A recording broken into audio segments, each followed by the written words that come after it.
اعوذ باللہ من الشیطان الرجیم، بسم اللہ الرحمن الرحیم۔ شروع کرتا ہوں اللہ کے نام سے جو بڑا مہربان نہایت رحم والا ہے۔ الف لام را۔ اے رسول، یہ ایک کتاب ہے جو ہم نے آپ پر اس لیے نازل کی ہے کہ آپ ان لوگوں کو ان کے پروردگار کے حکم سے کفر کی تاریکیوں سے نکال کر ایمان کی روشنی کی طرف لائیں، یعنی اس خدا کے راستہ کی طرف جو غالب اور قابل تعریف ہے۔ وہ اللہ کے جو کچھ آسمانوں میں ہے اور جو کچھ زمین میں ہے سب اسی کا ہے، اور کافروں کے لیے تباہی و بربادی اور سخت عذاب ہے، جو دنیا کی زندگی کو آخرت کی زندگی پر ترجیح دیتے ہیں اور جو اللہ کی راہ سے لوگوں کو روکتے ہیں اور چاہتے ہیں کہ اسے ٹیڑھا بنا دیں۔ یہ لوگ بڑی دور کی گمراہی میں ہیں۔ اور ہم نے دنیا میں جب بھی کوئی رسول بھیجا ہے تو اس کی قوم کی زبان میں، تاکہ وہ ان کے لیے پیغام خداوندی کھول کر بیان کرے۔ بس اللہ جسے چاہتا ہے توفیق سلب کر کے گمراہی میں چھوڑ دیتا ہے، اور جسے چاہتا ہے ہدایت دے دیتا ہے۔ وہ سب پر غالب ہے، بڑا حکمت والا ہے۔ اور بے شک ہم نے موسیٰ کو اپنی نشانیوں کے ساتھ بھیجا تھا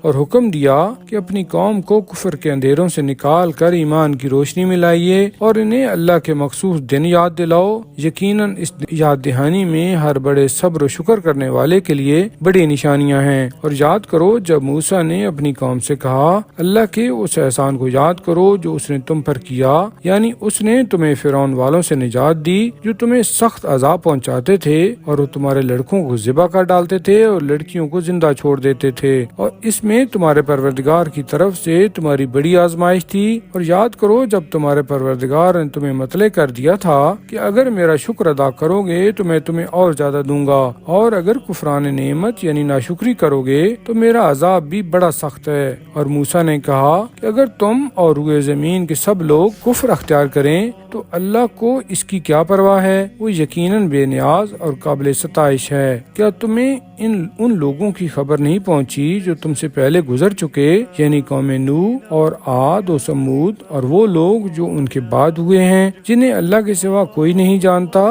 کہ جب ان کے رسول ان کے پاس روشن دلیلیں یعنی معجزے لے کر آئے تو انہوں نے اپنے ہاتھ اپنے منہ میں دبا لیے اور کہا کہ جس پیغام کے ساتھ تم بھیجے گئے ہو ہم اس کا انکار کرتے ہیں، اور تم جس دین کی طرف ہمیں دعوت دیتے ہو ہم اس کی طرف سے تردد آمیز شک میں ہیں۔ ان کے رسولوں نے کہا، کیا تمہیں اللہ کے بارے میں شک ہے جو آسمانوں اور زمین کا خالق ہے؟ وہ تمہیں اس لیے بلا رہا ہے کہ تمہارے گناہ بخش دے اور تمہیں ایک مقررہ وقت تک مہلت دے۔ اس پر ان لوگوں نے کہا، تم نہیں ہو مگر ہمارے جیسے بشر یعنی انسان، تم چاہتے ہو کہ جن کی ہمارے باپ دادا عبادت کرتے آئے ہیں ہمیں ان کی عبادت سے روکو، سو ہمارے پاس کوئی کھلا ہوا ہمارا مطلوبہ معجزہ لاؤ۔ ان کے رسولوں نے ان سے کہا کہ بے شک ہم نہیں ہیں مگر تمہارے جیسے بشر یعنی انسان، مگر اللہ اپنے بندوں میں سے جس پر چاہتا ہے اپنا احسان فرماتا ہے، اور ہمارے لیے یہ ممکن نہیں ہے کہ ہم تمہیں کوئی کھلی ہوئی دلیل یعنی معجزہ پیش کریں